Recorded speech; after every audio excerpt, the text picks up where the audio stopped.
Elle est violette, ta veste, Mélanie? Elle est quoi? Elle est lit de vin. Purple.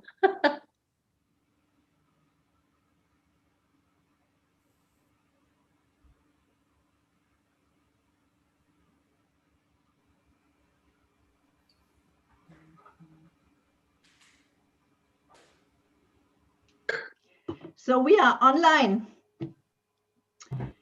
Hello everybody, today, bienvenue en Champagne. We have today our second session with the group of La Transmission, Femmes en Champagne. So I'm really happy that we are together tonight. Tonight it's a little bit more complicated because in France people can't go out because of the pandemic. So therefore we have 4 screens, but it doesn't matter. We are in good form and we have a glass of champagne. So cheers to everyone who looks at us. Cheers. And cheers. Cheers.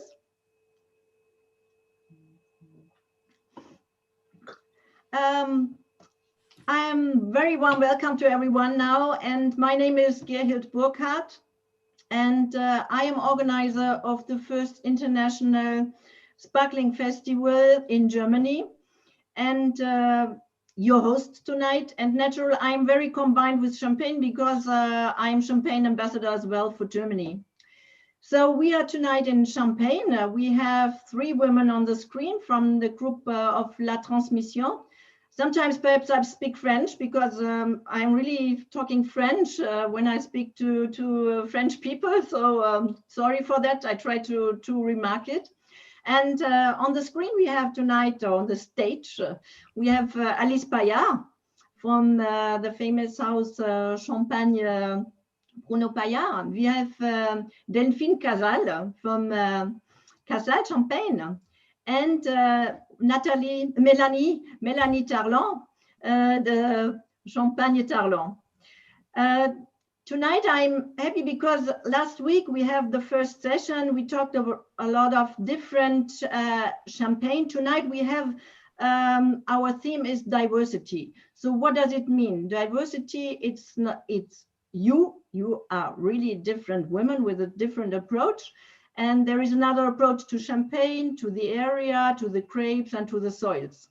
So first of all, I want to say to Alice to explain a little bit what is for you the group of La Transmission. Why do you gather together? And yeah, perhaps it's up to you. Thank you. Ta parole. Bonsoir, good evening, everyone. And a great thank you, Gerhild, for bringing us together, for making this happen. And a thank you for each of you connected and curious about our beautiful champagne. And that's really what brings us all together. So I'm very glad and honored to tell you a bit about La Transmission. As Gerhild said, we are 3 women from the group tonight. The total group is 9 women. And I love that Gerhild has this map behind her because in a way, it tells a bit about our story and it tells a bit about how our group is conceived. The goal for our group, the reason for being together is to share the way we love and the way we live champagne. And we would like, in an ideal world, every single people on earth to have the same relationship to champagne that we have.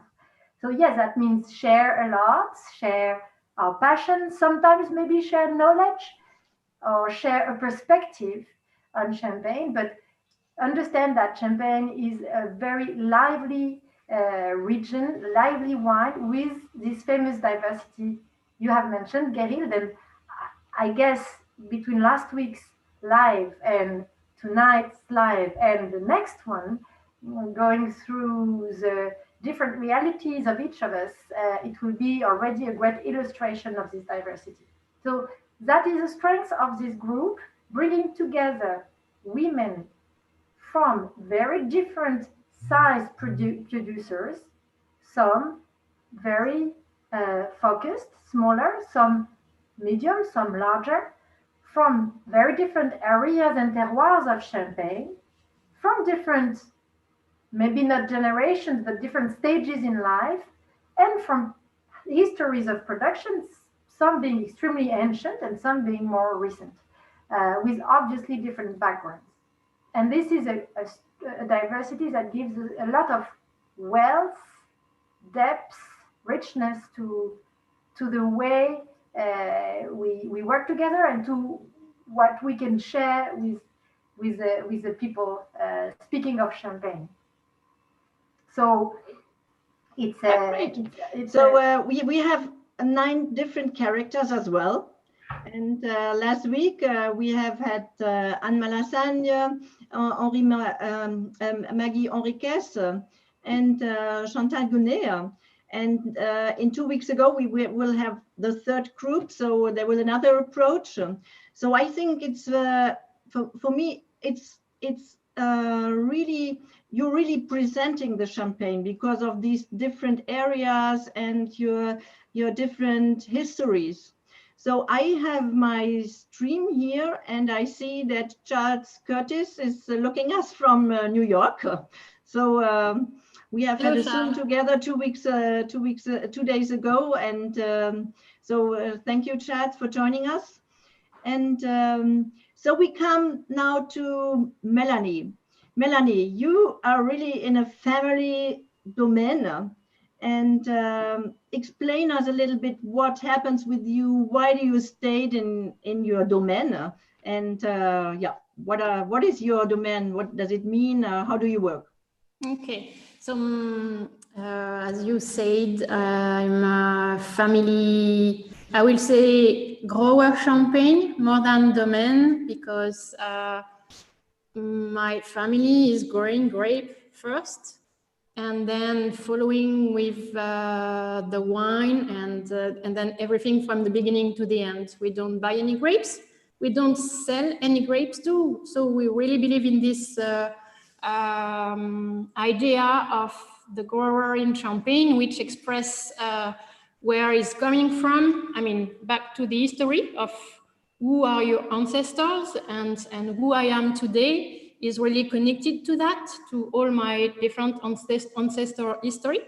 And also, of course, and mainly the place where are my vineyards, directly connected to my family, actually. Tarlant is based in a village called Euilly. It's in the Vallée de la Marne. You can show along the Marne River. Here. And you see with your finger that the Marne River is long, and the Vallée de la Marne area is very diverse, actually. So I can speak about the 4 villages where my vineyards are, but it's true that you have a diversity which is super interesting, and I don't know anything about all the different places. There is always things to learn from the Marne River. So I'm farming the 7 grapes in total. So this is also diversity, and it's in 4 villages. The main one is Euilly, and then you have the next village, which is Boursault, and then 2 other villages on other sides of the hillside. It's Celles-les-Condés and Saint-Agnan. And I bring some subsoil. I don't know if you want to go deep into the connection, or what do you want? A little bit. So the different soils, perhaps, because you already told us that we have 7 grapes. So in total, 7 grapes are allowed in Champagne. Yes. First grape is Chardonnay, Pinot, and Meunier. You are in Vallée de la Marne, where you have a lot of Meunier. And perhaps you can explain a little bit the other 4 grapes, because in the next session we will hear about the south of the Aube, a little bit more of these grapes as well. So perhaps you can tell us a little bit about these grapes. Yeah, in the Vallée de la Marne you have Meunier and Petit Meslier or Mélier. So one of the 4 which is very connected to this region the name is Petit Mélier. Mm-hmm. So because of the river, you have a very specific microclimate, because the river gives you cool temperature and a kind of hygrometry, which is connected, like you have hillside like this, the river is there. On the hillside, you have the vineyards. You have also, like my village, it's in the middle of the hillside, for example, and at the top, you have the forest. So you have what we call in French, I don't know in English, bise de pente. So you have like, because of the river here, it's very steep, a small wind doing that, like a bronze. So this is a kind of microclimate, very specific. And because of this biotope connected to the river, mainly, the meunier and the petit mélier are really adapted to this region. The meunier is a grape, is a roots or a vegetal, which is more, I will say, resisting to the frost, if we want to explain quickly. But then it has a fruit which is more fragile. So it's a paradox idea of a fruit and what is making interesting. And in this region, we keep the meunier, even if the fruit is fragile, probably because of a long history with this one. Of course, we have Chardonnay and Pinot Noir, like in other regions, but we keep this quite autochtone grape, even if there is something fragile with the skin. And for the petit mélier, it's almost the same. You have this same fragilité, sorry for my French, with the skin.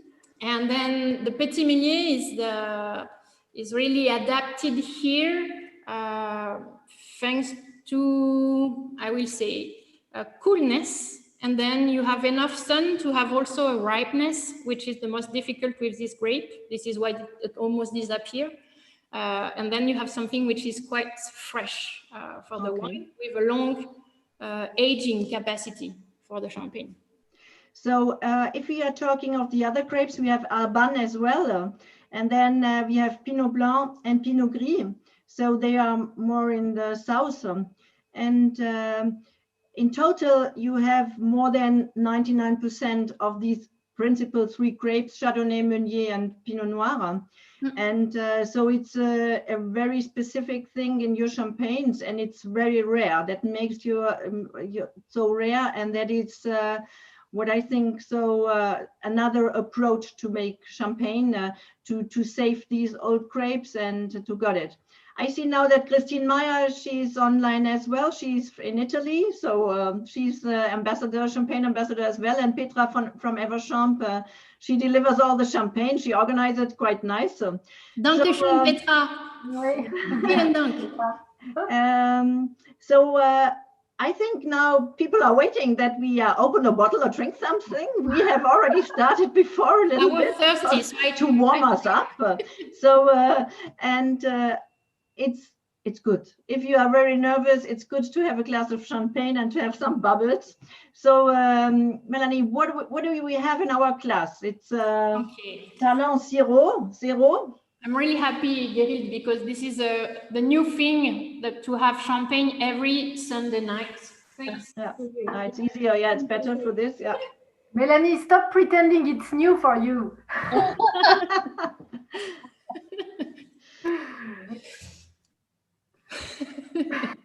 So the Zero is our iconic champagne at Tarlant, because my parents started to do this champagne in the end of the 70s. First, thanks to two clients. One was German, actually. This is connected to the history, and another one is in Paris, quite famous wine shop called Le Grand in Paris. And for them, it was like a special cuvée representing just the way to learn how nature could be done and could express very precisely, like a black and white picture with some elegance into it, but with a direct impact about the light, about the matter, the structure, and everything you have in mouth. And this is a Chardonnay, Pinot Noir, Pinot Meunier, a third, because it represents our vineyard's proportion in total. Because actually, since we started with my brother, I'm the 12th generation working actually with my brother. And since we started together, we had this goal, in a way, to, from this experience from our parents, about one generation, but stay small, to get it bigger and to do like the every year as a classic, a Brut Nature. So we really expand all of the works, they did, and all the precision, all the first thing is to have a good grapes, to do a good Brut Nature. So all of our work was mainly there, but then it's a long process. Actually here it's 2012, and it's blends with the reserve wine 2011, 10 and 9. So you see you have a first fermentation natural, I mean spontaneously. It's mainly in oak barrels, small oak barrels for 6 months. And then after that, after the bottling, it stays quite long in the cellar, even if it's our classic, even if it's like a normal one.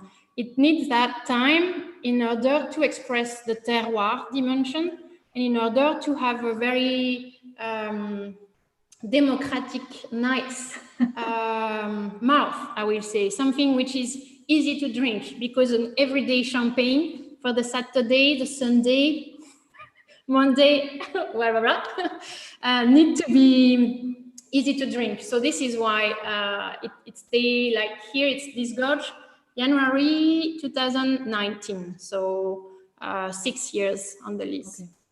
So it has a little bit of saltiness in my mouth. It's mouth-watering. So it's because of the soil, or what is it? I like it very. It's very fresh. So when I start drinking it, I say, "Wow!" Say aligné. That means it's very straight.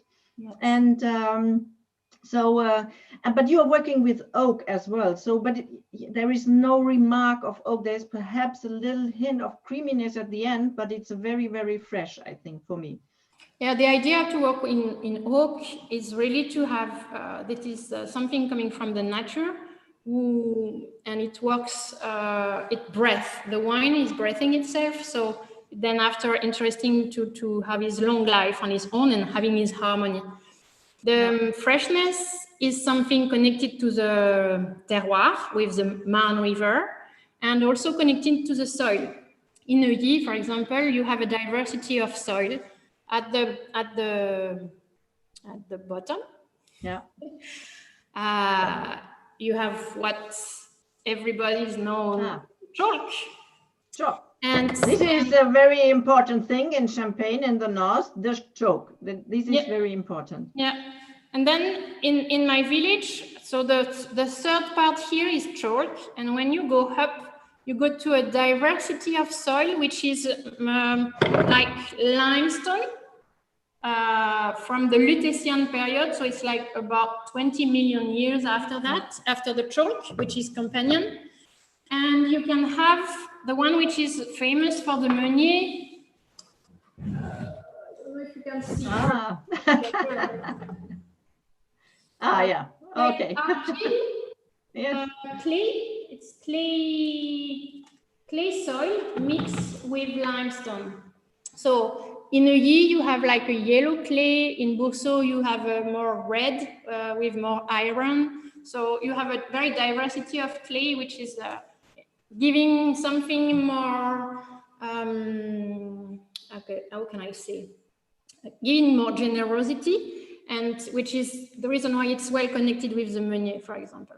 Okay, so we have the diversity of the soils now, the diversity of the grapes. And I think now we go further on to Delphine, because Delphine, she's at the Côte Blanc. So we have already heard about La Vallée de la Marne, we find here.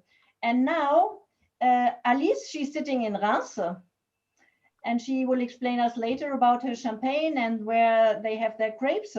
South of France, we have Montagne de Reims. So today we have no one from Montagne de Reims, but you have grapes there, I think, Alice.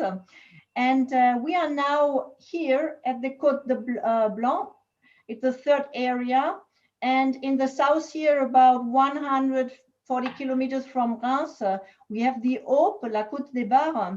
And we will see in 2 weeks Charline Drappier, for example. She's living there, and they have their grapes over there. So now we are here at the Côte des Blancs, and you explain us a little bit, Delphine. You introduce yourself, and what does it mean, Côte des Blancs? So, hello everybody, good evening. I'm very happy to be here, and thank you for meeting you.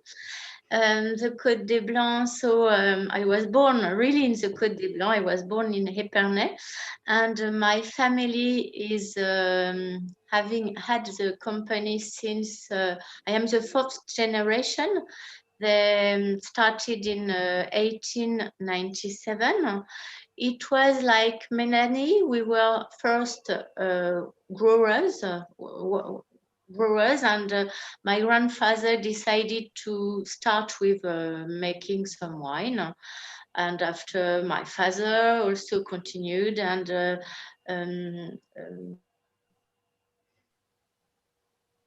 when I was young, when I was 28, and I decided to continue as I was an only child, and so I'm really sitting in the heart of the Côte des Blancs. Today I am in my office in Le Mesnil-sur-Oger, and our grapes are coming from Mesnil-sur-Oger, but also Oger, the village 4 kilometers from here. And I have also some vines in Vertu and Villeneuve. So I just have some Chardonnay grapes, except for my Rosé, but it's a very small production. So this is a very traditional grape at Côte des Blancs. So there is mostly 95% Chardonnay. And so explain us a little bit. We just talked about the soils, and what are the soils? What is the difference? Or you have chalk and limestone, but you tell us a little bit about the soils. Here it's completely chalk, and in all the Côte des Blancs, the villages, the taste of the vin clair, of the basis wine of Champagne, is very mineral. It's really la carte d'identité, I don't know how to identify of the Chardonnay. It's really not strict, but very mineral. And so I can say that for my own, I prefer letting the champagne getting older, because when it's too young, it's too mineral. I think compared with the other wine grapes, we need to wait for a long time. For instance, my vintage for the moment is 2010. I think we have to be perhaps more patient than in the other regions to wait for a good, well-balanced taste. Okay. I don't know if it's yes, but at the beginning when we talked before our live, you explained us a little bit about extra brut and brut nature. And so this is the diversity as well in the dosage. Yes. And so what does it mean, dosage? And you explain us how it was at the beginning. Mélanie, she said a long time ago, they do brut nature. That means without any sugar added. So sugar, that means, you explain us, but Delphine, what does it mean, dosage? In fact, the dosage is the last thing we are doing before putting the final cork.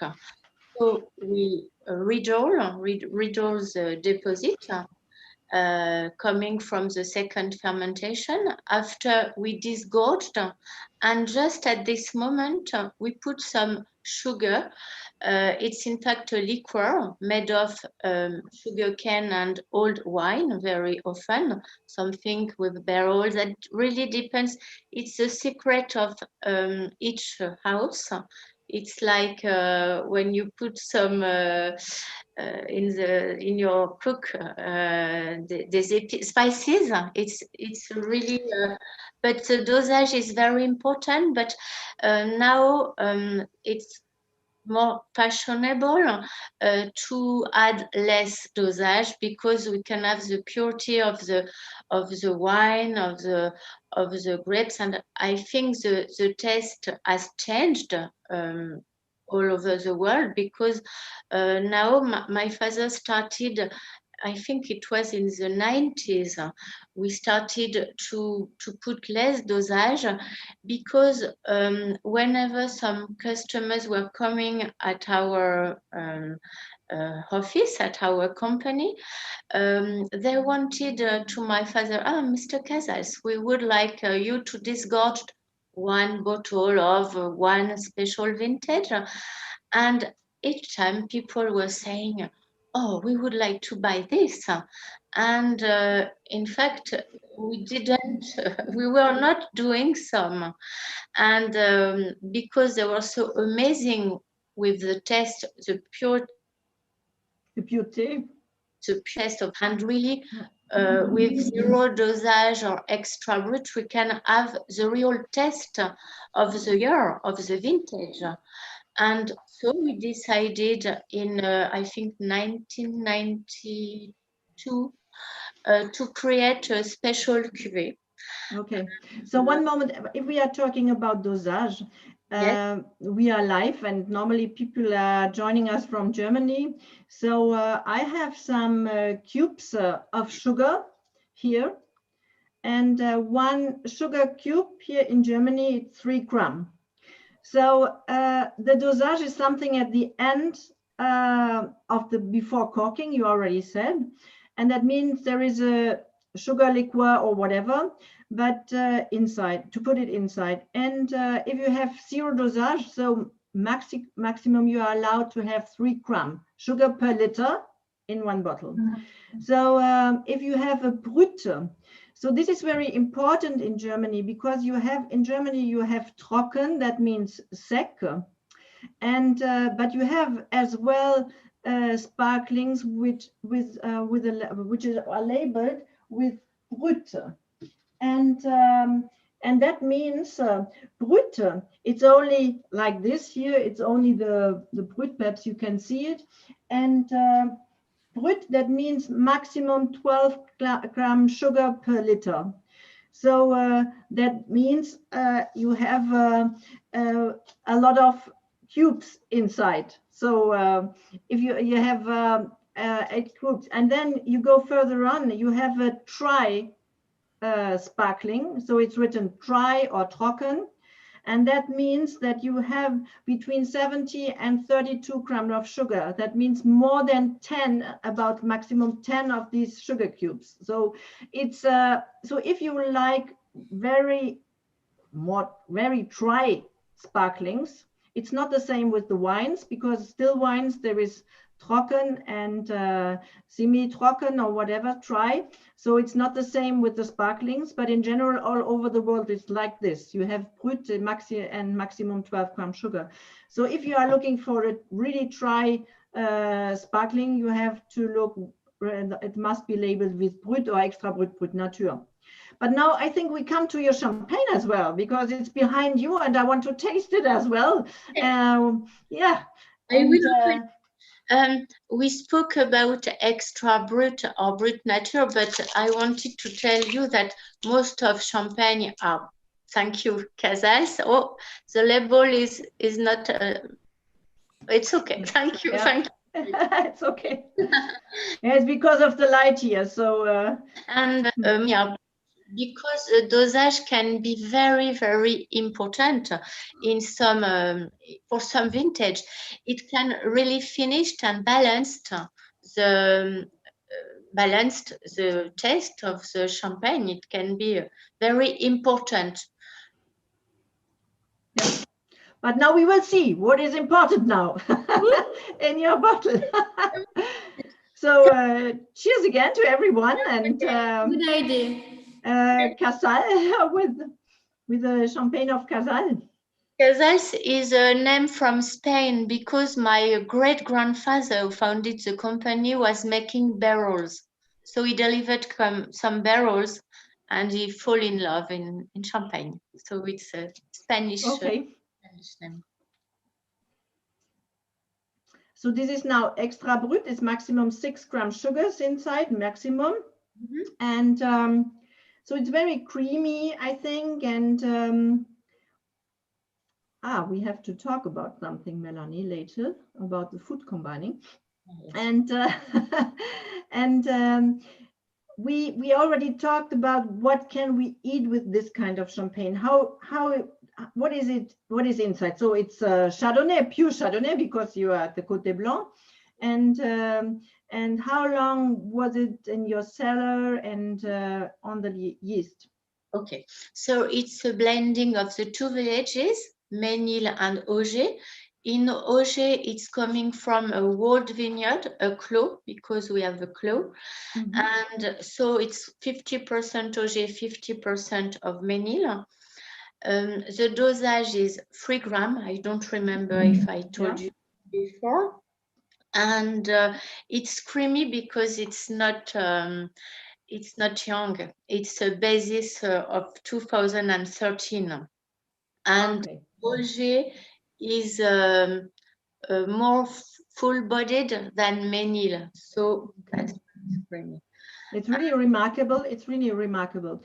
So if we talk about champagne, for me, it's very important to have something to eat as well, because normally you say, okay, a sparkling is something for aperitif or whatever, but for me, it's normally I love it to eat something with it. So to have a dish and a food pairing. So what is your decision about this champagne, Delphine? Hello. For this night, I just prepared a small salmon pie, une quiche au saumon in French, but you also have some shrimps, some seafood. It's better for this sort of champagne to have fishes, or sometimes I drink it with sushi.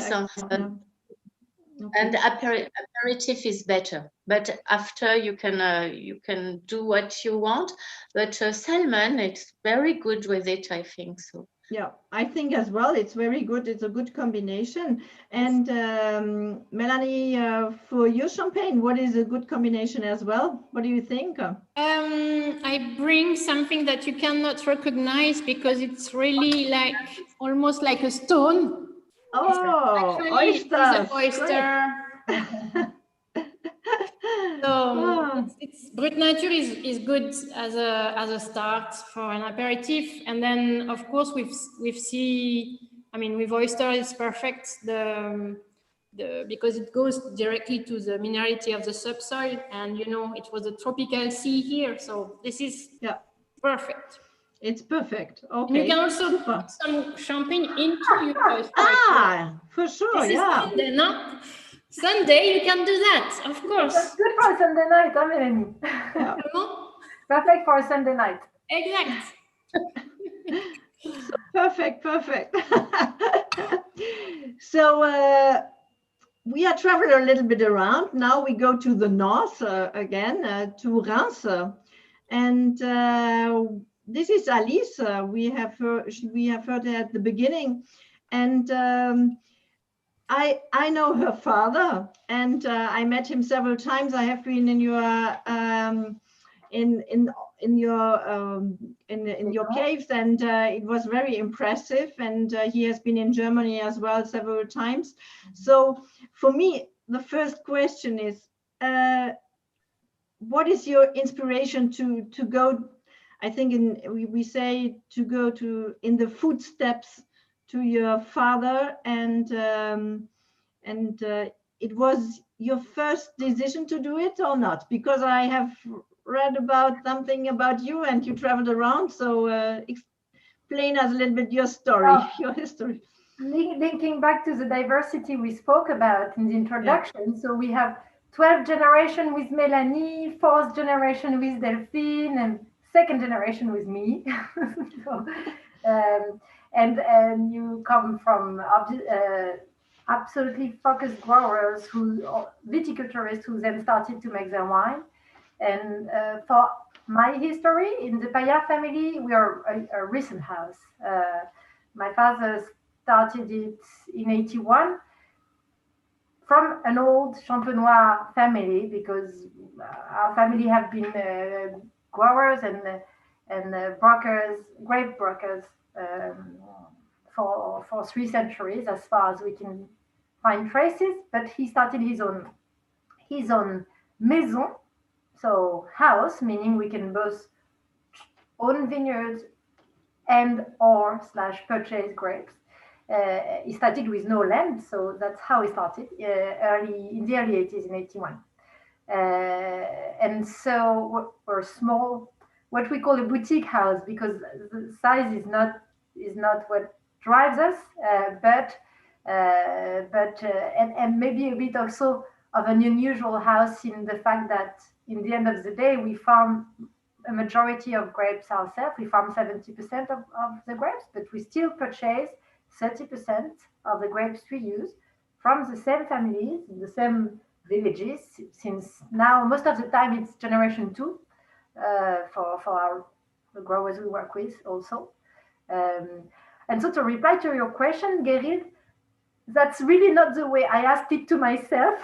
I thought, what is it that I like, but I didn't think, do I want to follow my father's footsteps? Because that, I think I would have run away, not as much as I love him. It's just you know, you need obviously you need your own path and your own road, but clearly I think what was very precious to me was to be able to leave Champagne. I was born and I grew up in Champagne, and I left Champagne between 15 and 25 in years where of course you do a lot of exploration. And that's, I mean, at least that's what I wanted to, and of course I was happy to explore the world, but it was also understanding that I felt that I really wanted to be back, actually, not necessarily. I really felt like I needed to. Well, I belong to that beautiful Champagne. So and that's then. It's life. I guess there are some key moments when you realize you are making an important decision, and then there is, you know, it's life and love at the same time. You revalidate your choices regularly. The reasons maybe why you made one choice a certain year, maybe the reasons evolve with time, and you remake a new choice again. And I don't know. I've never seen it as something static, or I've just said, you know, I want to do it. I have to do it, and also I've been fortunate that we've had a lot of time. You know, in our group again, there are different stories, different realities. I am fortunate that my father is in very good health and is doing well, and it was not a brutal decision for me to make. I was able to cheminer, as we say in French. I don't know the use of that word, but I was able to mature that decision and to go through many steps. From the first year I joined, I was actually living in Auger, not far from Delphine. Yes, because I had plenty of time coming back young to just start, not just, but to have pure dedicated time only to the vineyard, and that was great. And then the cellar, and then more the exports, and then etc. So now I took over the management 2 years ago. Voilà. Okay. So that's how I'm here. Okay. So I have your bottle. It's not open actually, because I will open it now, because every time I show how to open a bottle, last time it was Chantal. Yes. And because I think it's easier to do it for a lot of women, they have problems. And so I love to show it in a short step. So you have to open the top here, it's easy. And then you have this metal cap, agrafe, and you open it a little bit so that it's like this, you see, it's like it's open. And then I have a ring here, but normally you have problems with the ring, so but it doesn't matter. Hold your finger on it, and it's like a chain of winter snow. A chain for the tires, right? So, and it's coming very easy, but you have to turn the bottle and not the cork. This is very, very important. You have to, and then it makes plop. Ready with What a lovely sound. What a lovely sound. I love this sound. So, and we see we have a rosé in our class. So it's Yes, diversity as well. We have 2 white wines and white champagne, and now we have a rosé.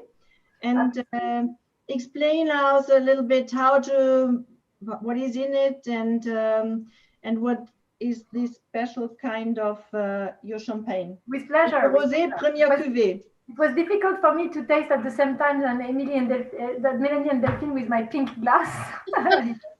But so this is Première Cuvée Rosé, of course. It's to start with. It's a multi-vintage.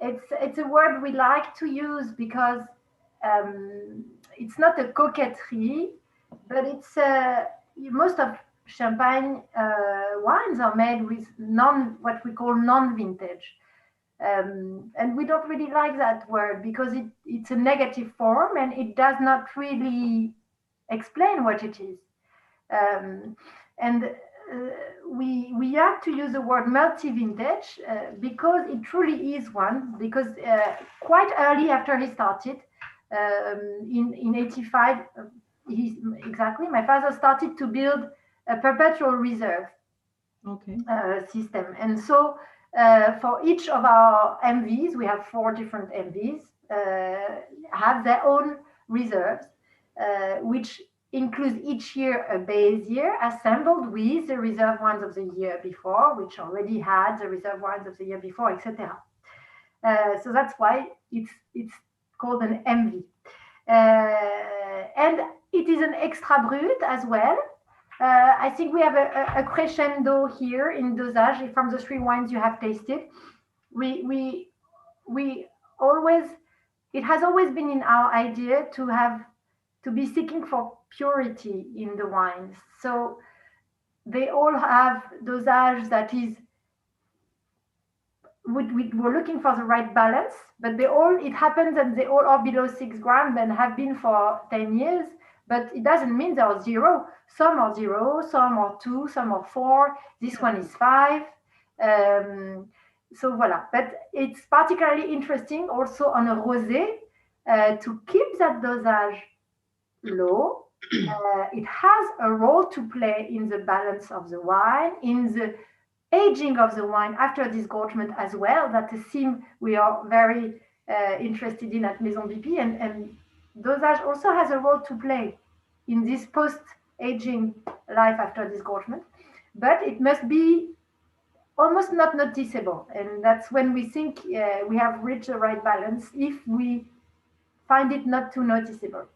Voilà. So it's interesting because we talked about grapes and terroirs earlier. I think I only have a couple of minutes more to tell you about this wine, but the idea of this wine, the message of this bottle is to speak of to show the importance of origin and the influence of origin on the grape, because it's really, it's a majority of Pinot Noir, almost entirely. There is a minority also of Chardonnay here, but Pinot Noirs that come from 3 villages of France Mountain, 2 northern one and 1 southern one, because of course, voilà, the Reims Mountain has this very fascinating a multiplicity of exposures, not even speaking then of altitude and where the parcel is on the slope, etc., but even just to start with the exposure. And one fourth source, which is completely south in a completely different ground, because the Reims Mountain is mostly calcareous and chalky from the coccolite type of life, but a fourth ground completely different from l'Hérisset. So at the south of Champagne, the south of the Aube, on an obviously completely different ground, and I think Charline will speak about it next week. Yeah, exactly. So, and here we can see that this energy, this relative sharpness, this salinity, it's not a matter of grapes so much. It's the grape is a vector of that, but it's which type of ground is it from? How is it worked? How can we express that? So here you have a rosé that, yes, has a lot of fruit, yes, has the character of what you could expect from a Pinot, but it's relatively, maybe a bit tight, as we could say. It's relatively restrained. It has a very also vertical sensation. And it's totally different to the first one. And a surprising sensation of salinity on the side of the mouth and on the finish, which is voilà. Sorry for interrupting you, but I see we all had beautiful glasses tonight, and at La Transmission, that is not about Maison Pipi. At La Transmission, it's a subject we love to show. Mélanie, we had Delphine a lot of work on the glass in our different workshops to show that a good glass is key for enjoying champagne as a wine.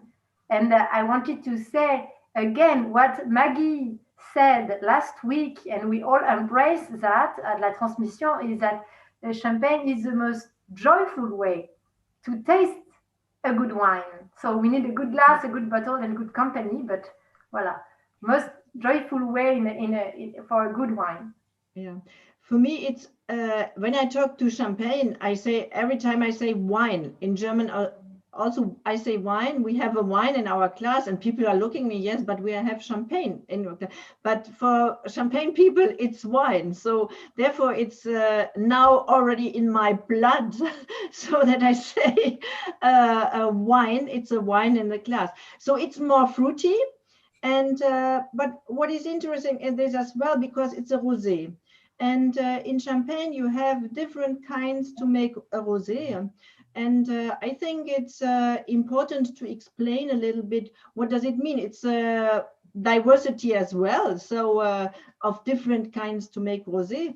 So can you explain us between Saignée and this rosé? With pleasure. With pleasure. So, well, rosé can be made in Champagne the way it is mostly made all around the world, in the fact of keeping at harvest time, maybe éraflage, to open just the berries a little bit, a slight crushing, but then keep the maceration, because of course you know that the color lies in the skin of the grape and not so much in the juice. And so you have two possibilities: either create the color at the time of the harvest selection, and which is very it means that you have already conceived in the vineyard that you wanted to make a rosé here, because if you make a decision at harvest, it's very soon. So that's what it means. So it needs to be a project that has been anticipated specifically, I think, to be really a success. Or you can also choose to, for instance, Pinot Noir or Pinot Meunier, which are the two main black grapes in Champagne. You can also choose to vinify them in white and keep a part that will go through a longer maceration, not a maceration for rosé, but a maceration up to red wine and choose then to assemble them together. So the to obtain juice the color. and the mask. And of course, not the color, but the structure you're looking for, because it's one way to reach it, but it's not the only way. So it's there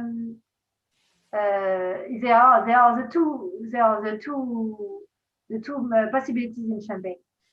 It's for us the reason we have chosen to do this as an assemblage, because it is a multi-vintage rosé. Okay, again, that's personal because it must be personal. I think there are as many decisions in wine as producers. And for us, it was logical to make it an assemblage because we use the proprietary reserve with the other wine. So we make an assemblage anyway. And if I was making a single vintage rosé, I think I would be very, very tempted with the Femmées. But at this stage, we don't make one. So maybe. Okay.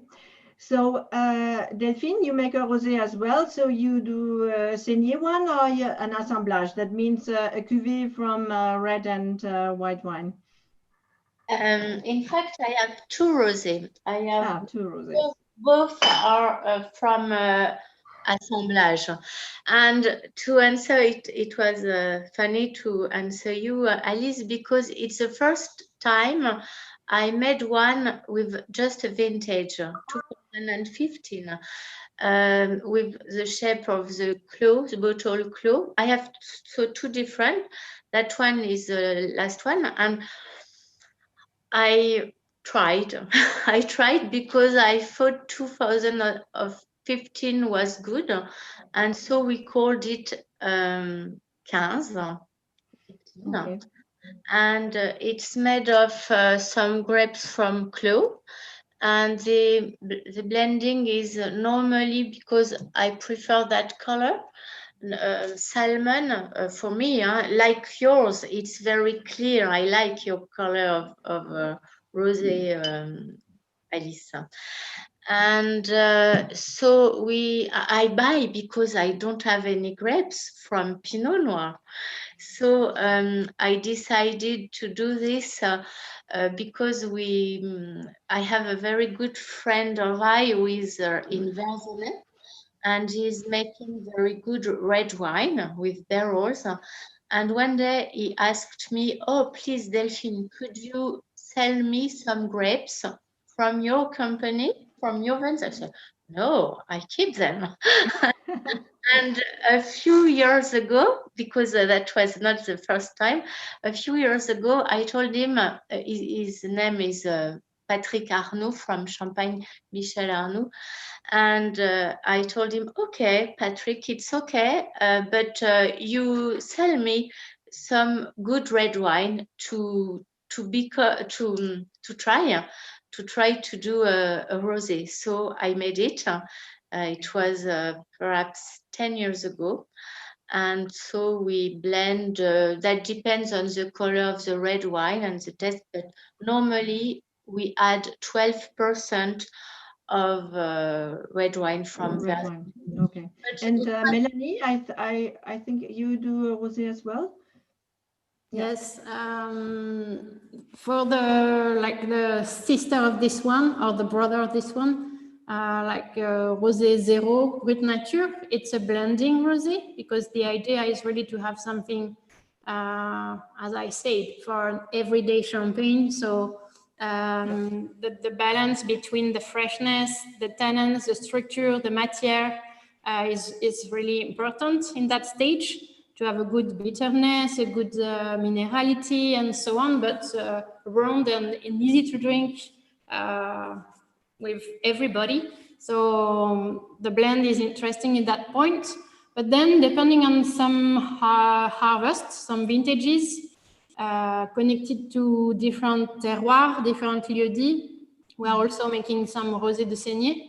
So it's really something you think before the harvest in your vines. So then you have an idea, and then you see how your harvest is, and then sometimes we do I don't know, we can do 4 rosé in a range for the range. And sometimes we do just one, which is a rosé 0. It really depends. There is no rules. So yeah, there is no rule. That's it. And we don't actually today we don't have a signé. Normally there are more red, and because of the maceration of the grapes. So if we are talking to rosé, today I started to make something to eat as well, different things. But at least in the camera, I think it's not so nice. But at least you have something really nice to combine a food pairing with you. Yeah, it's particularly nice because you can find in France you can find many people making them very well for you. So you should always have one in your fridge. It's a simple, this is as important as champagne to have this in the fridge. And it keeps better than the oyster. So it's a little bit. If you didn't plan anything, you know, it's a good thing to have. It's a very. You show it what it is.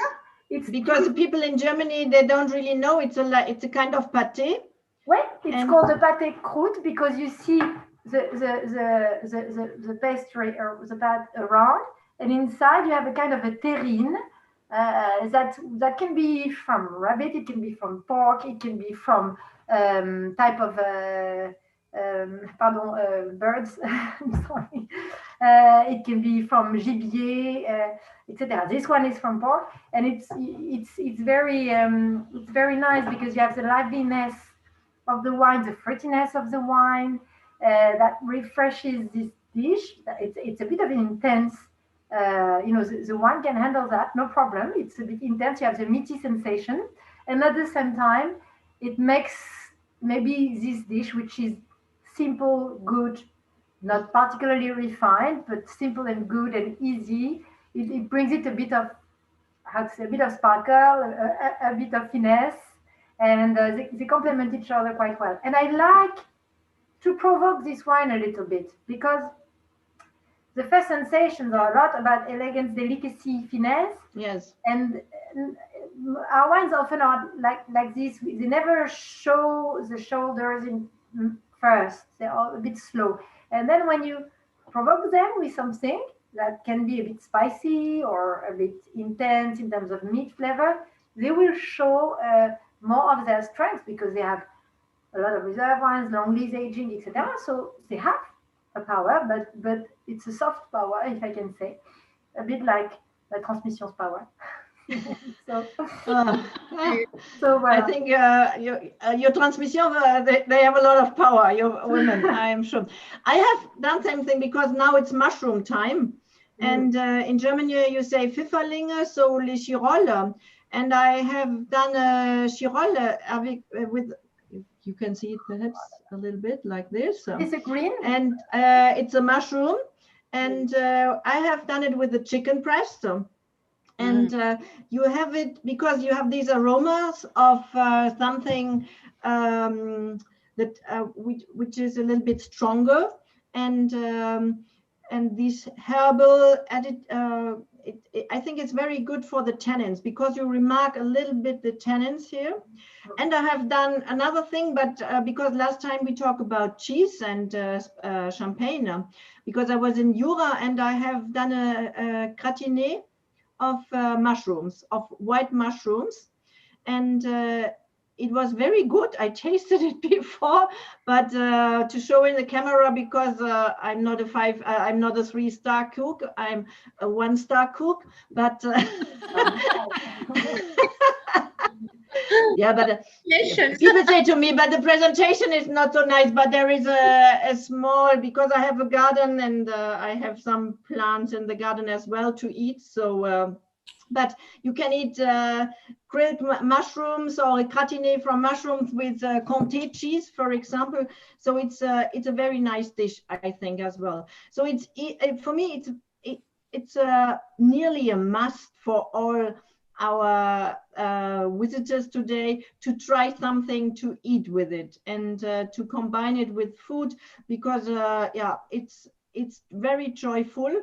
And when last week I have been at my mother's house and we we were together with some champagne friends on Zoom as well, and she was there and she said, I love champagne, and she's yeah, it's very, very good. Okay, Charles Curtis said you are a very good cook. Yeah, because we already cook together, Charles Curtis. Sometimes when we are in April during the Champagne week, we hired something, an apartment, and we cook together. And we drink always champagne, and we love it, and we love it, and it's such a great fun, and because it's so impressive, because you have really this diversity. And this is for me very important. And if I may, one thing which I think can also work quite well with, because I haven't tasted Cuvée Vive yet from Delphine, but I have tasted the Dosage Zero from Mélanie. And I think also spicy food can be very nice, both with the DZ from you, Mélanie, and from this Rosé. It's also, people don't really think spicy food with champagne. Yes. Oh, yes. It can be really, really good. It's great. These are more controversial. I just look at the stream if there are some questions, so you can ask us some questions as well if you want, because we are here to explain a little bit what is in. So perhaps last time we talked as well about the vintage 20, because it was a special vintage very early. And you are in different areas. You have a lot of wines in Montagne de Reims as well. You in Vallée de la Marne and Côte Blanc. So what is your opinion about the 2020, so the vintage, and what happens now with the climate change? So we start, Mélanie. Mélanie. Okay. We are now, I must confess, we are used to have early vintage, early harvest now. This is something we are ready, like, and all the champagne was ready this year to harvest. And at the end, it was early, but we had to wait a little bit. So that was the fun fact, that all the people were there without any holidays. And having this time being ready to harvest, and then slowly we saw that the maturation, the ripeness stopped a little bit. And also this year it was strange to see the different type of grapes being ready not at the same time. Mm-hmm. Personally, the villages where my vines are was quite at the same time, which is not normal. Normally you have 3 or 4 days different, but then because of the not enough rain, 2 villages were with very small berry, and in that way it was more concentrate, so the ripeness arrived a little bit earlier than what we expect. And then what was interesting is so the quantity was not big, but then the quality we have was, I mean, very diverse, actually. Okay. You have a strong identity into this 2020. For me, it's really connected to it's a kind of trilogy. It's really connected to 2019 and 2018 reaction, continuing reaction. Okay. Voilà. Delphine, what happens in Côte Blanc? It was, I think, very, very beautiful grapes, the l'état sanitaire. So without any disease, without grapes were very good and sweet. But as it was really warm during August, we had some, we can translate some échaudage. So échaudage because of the heat of the sun. So some very small, not grapes, des grains, and very dried. But I think it was well balanced between sugar and acidity, and it can be a good vintage. I think it can be, and Vin Clair, I tasted them, They're okay, very, very clear, very direct, very.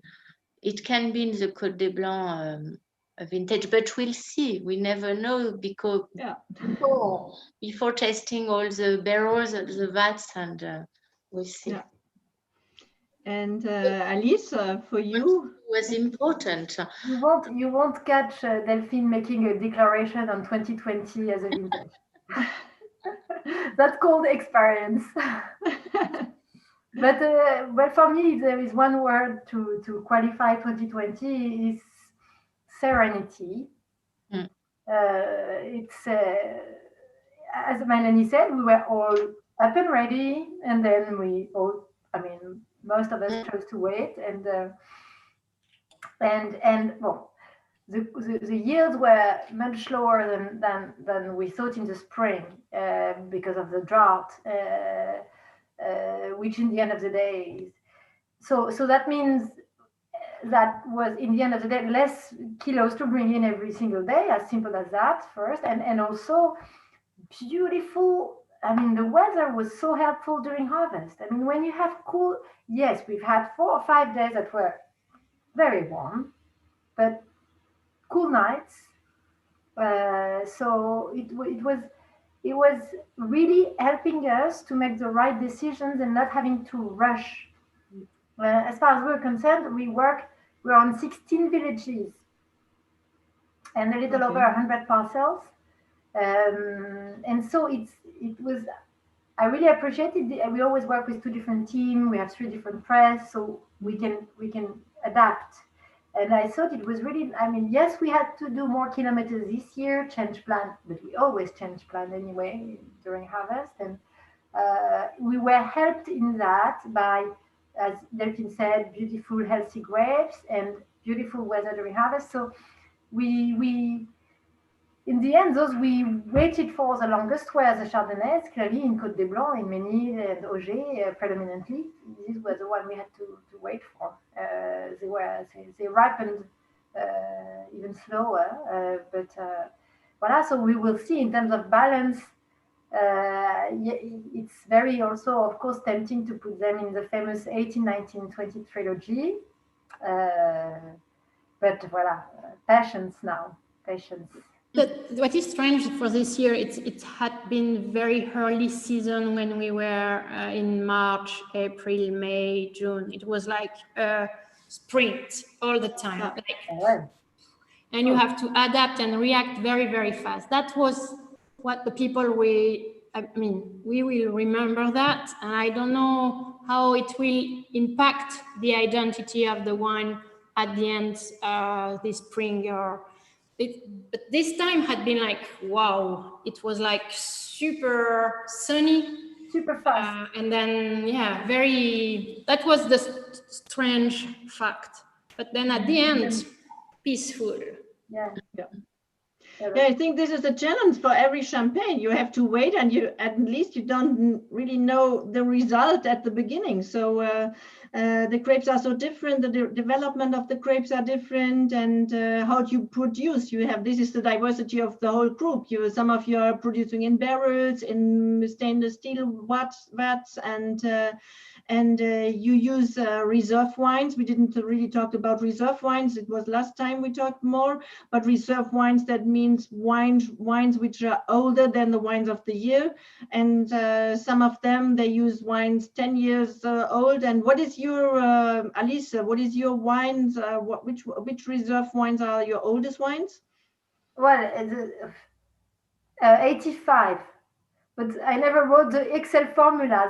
There must be a very little bit of 85. Because this is a perpetuel. The system, you have a big. The first year was 85, Yeah, you have a big time. Which was a disastrous year in Champagne. And my father started in 81. So you imagine when you start, and he has started with all doing like all producers, all houses would do, which means keep every year some vines from other areas, but for the future, for the reserve, for the assemblage. But to play that game, you need to be very rich, not just rich in euros, but rich in vinothèque as an established old house, which he was not. And then came 84, which was a disaster. And he said he sold all his 84. He wouldn't use a drop of 84, and he used his previously built reserve and purchased some base wines from other vintages to start building his reserve, and he started this way. Yeah. Because normally if you have a minimum, the champagne must be 15 months at least, and 36 months, 3 years if it's a vintage. So, but all of you, I think minimum it's 3 years or 2 years or 3 years or longer. And I think this is very impressive as well. So that we have this richness and of champagne and very expressive champagnes.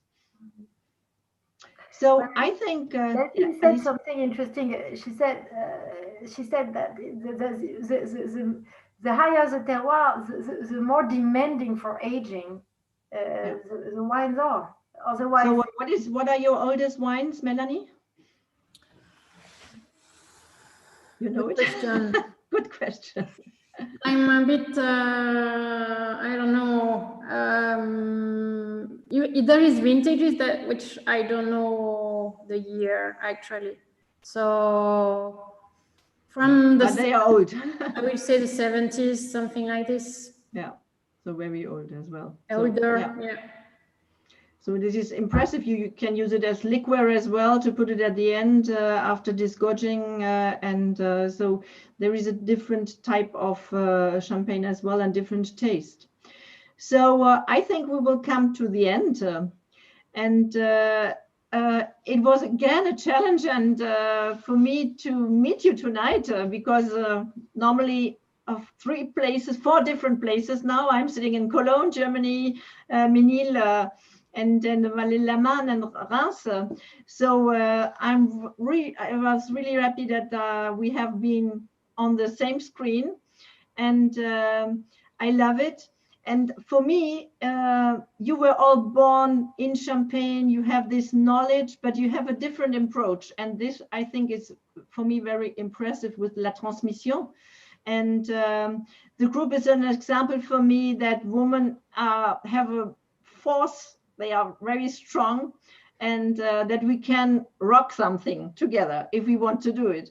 So I am part of a network as well, of a women wine network. So hopefully we see us in 2 weeks again with the other last 3 members of the group, Charline, Drappier, Evelyn, Boizel, and Vitalie Taittinger. And yeah. The people can cheers. People can check our different portrait, our different story, because we have now a website which is how do you say that in English or in German? A minus. Transmission-champagne.com, and you have the different our different perception of champagne. There is plenty of identity behind our terroir, but also plenty behind about our personality, I'm sure.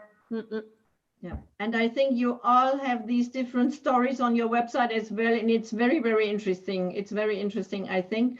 So thank you very much again that we have been together, and I think we make a big cheers to everyone.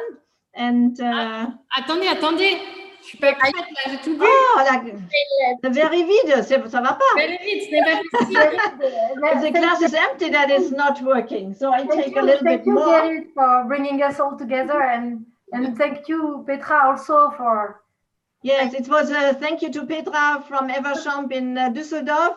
She organized everything with the champagne. Exactly. And yeah, a cheers to all of you, and bye-bye. See you perhaps in 2 weeks again. Okay, bye. Bye. Cheers. Oh, we for all at this time. It's the best. The sound.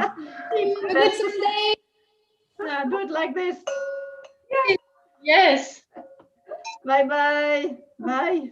Bye. Bye.